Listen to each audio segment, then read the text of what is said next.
warahmatullahi wabarakatuh. Saya Bella Natalia dari kelas 12 IPA 2. Di sini saya akan melakukan praktikum dari sifat koligatif larutan, yaitu penurunan titik beku, yaitu membuat es krim putar. Untuk alat-alatnya ada baskom, ada kaleng, dan ada centong. Untuk bahan-bahannya sendiri ada susu fresh milk, ada es batu, ada coklat bubuk, ada garam kasar, ada pisang, dan ada oreo. Untuk bahan-bahannya sendiri, kalian bisa menggunakan sesuai selera pribadi. Pertama-tama, kalengnya kita masukkan ke dalam baskom. Lalu setelah itu, di pinggiran baskom kita taruh es batu sampai mencapai setengah baskom tersebut.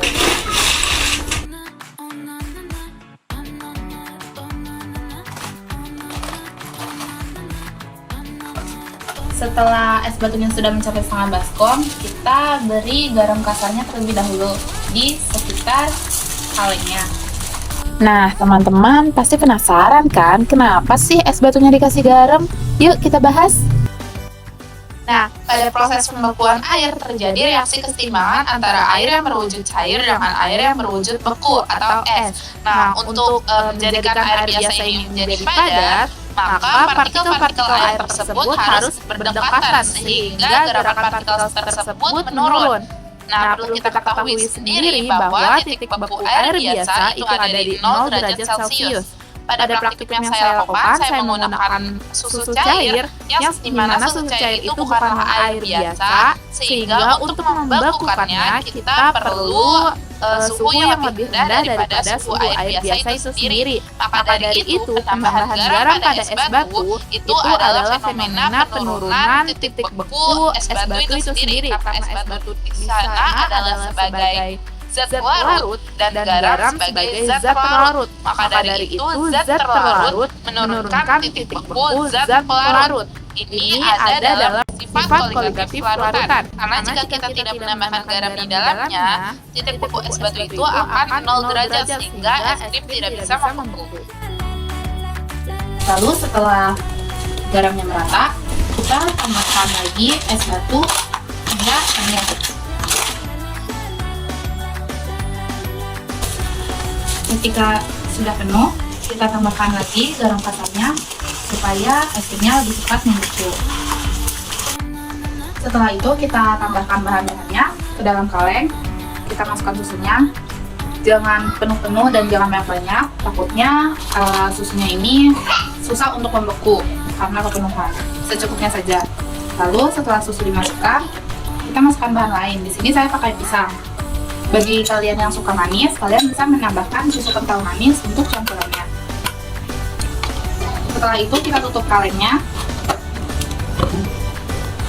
dan tinggal kita putar-putar sampai es krimnya membeku. Kenapa sih harus diguncangin kayak gitu kalengnya? Nah, pengguncangan selama proses pembekuan ini bertujuan untuk memperkecil ukuran kristal es yang terbentuk sehingga es krim menjadi semakin halus. Setelah es batunya mulai mencair, kita bisa menambahkan lagi es batu yang lain. Lalu kita bisa juga menambahkan garam lagi. Karena garam di sini adalah sebagai zat terlarut, maka diketahui semakin besar konsentrasi larutan, maka semakin besar penurunan titik bekunya, maka mempercepat susu yang ada di dalamnya itu membeku. Lalu setelah beberapa menit, kita bisa angkat kaleng ini dan kita cek apakah dalamnya sudah membeku atau belum. Belum beku. Jadi kalau misalkan belum beku dan masih kurang beku, kita putar lagi kayak tadi sampai beku. Kita cek secara berkala apakah es krimnya udah jadi atau belum. Es krimnya udah membeku. Sekarang kita taruh wadah menggunakan centong.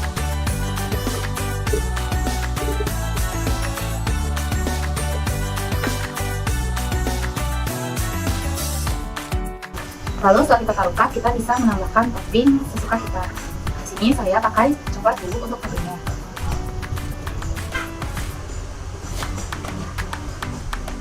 Es krimnya sudah jadi, tinggal kita bisa santap.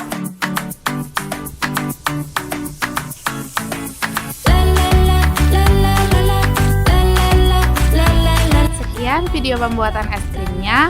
Kurang lebihnya mohon maaf, semoga bermanfaat bagi semua. Wassalamualaikum warahmatullahi wabarakatuh.